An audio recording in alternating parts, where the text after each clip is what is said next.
Ever feel like you're stuck on that hamster wheel?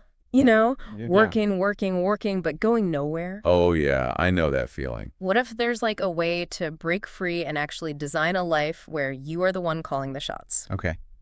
That is what Tim Ferriss talks about in the 4-Hour Workweek, and we are diving deep into that book today. We've also got a recent podcast episode that really breaks it down. Yeah, and you know what's interesting about Ferriss's approach? What's that? He doesn't just talk about working less. It's more about shifting how you think about success in the first place. Okay. Like he talks about this group, he calls them the new rich. Okay. And it's not about how much they make, it's how much control they have over their time, their options. Like I love that. that's real wealth. Yes, it's not about retiring early. It's about living your ideal life now. But how do we actually make that happen? Right. So the book lays out this framework called DEAL. Okay. It's definition, elimination, automation, liberation. Like it's a roadmap off that hamster wheel. It is. And it all starts with that definition piece. Yeah. Most people never actually just stop and define what they want their life to look like. Yeah. And I don't mean vague goals. I'm talking like a detailed picture of your ideal day, like from the moment you wake up to when you go to sleep. So instead of just saying, I want to be a millionaire, Yeah. you're saying, I want to wake up in a beach house, spend the morning surfing, and then work on my passion project for a couple hours in the afternoon. Exactly. Yeah. That's it. It's about getting crystal clear on what that ideal life looks like, because then that clarity is going to guide every other decision you make. It's like setting a destination in your GPS, right? Right. You can't figure out the best route until you actually know where you're going, Exactly. which leads to elimination. Okay. And this is where it gets really interesting. Okay. So the podcast does a really great job of explaining how to use the 80-20 principle Yeah. to figure out what tasks you can eliminate that aren't moving you toward that ideal life. Right. It's about identifying what is that 20% of your effort that's producing 80% of your results. Yeah. And then cut out the rest. Yeah. And this isn't just for workaholics either. Like, Yeah. even if you're someone who's thinking, hey, I don't mind my job, this principle can help free up time and energy for the things you're really passionate about. Spending more time with your family, pursuing a hobby, or finally writing that novel that you've been dreaming of. It's about getting that control back over your time and using it in a way that actually like aligns with what you care about, Yes. your values. Love it. Okay, so we've defined the ideal life. We've eliminated all that stuff that's holding us back. How do we actually start living it? Right. That's where automation comes in. Yeah. And I'll admit, when I first heard Ferris talking about building passive income streams, I was picturing myself, on a beach somewhere, sipping cocktails while money magically appeared in my bank account. Yeah. It's a nice image, right? But really, automation is less about magic and more about making systems work for you, even when you're not working. Right. And the podcast had this great example about online businesses, Oh, yeah. Like setting up an online course or selling digital products. These are things that can generate income 24/7, even while you're sleeping, traveling.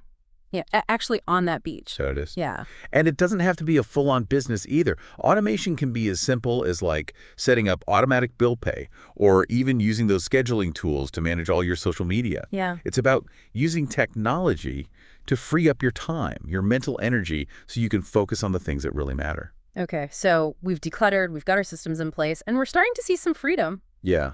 But Ferris doesn't stop there. No, he doesn't. He takes this whole freedom thing even further with liberation. Right. Which is all about designing a life where work enhances your life, not consumes it. I love that. This is where the 4-Hour Workweek clicked for me. Yes. It challenges that whole idea of like traditional retirement. Yeah. Instead of waiting until you're 65 to finally like enjoy your life, Ferris is over here encouraging people to take these mini retirements throughout their lives. I love that. Okay. So what exactly is a mini retirement? That sounds way more exciting than just taking like my 2 weeks vacation. It is. Think about it. Taking a few months off to travel the world, learn a new skill, or just disconnect and recharge.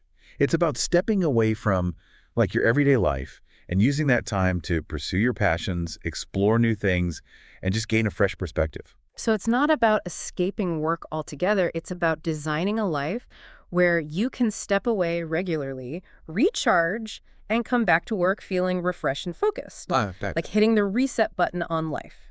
Yes. And that ties in really well with time liberation that the podcast talked about. They said that so many traditional time management techniques, they focus on how to squeeze more into your day. Right. But time liberation is about getting rid of the unnecessary and being intentional with how you spend your time. So it's not about working less, it's about working smarter and making sure that the work you are doing is actually meaningful. But let's be real for a second. Making those big changes, quitting your job, taking a mini retirement, Yeah.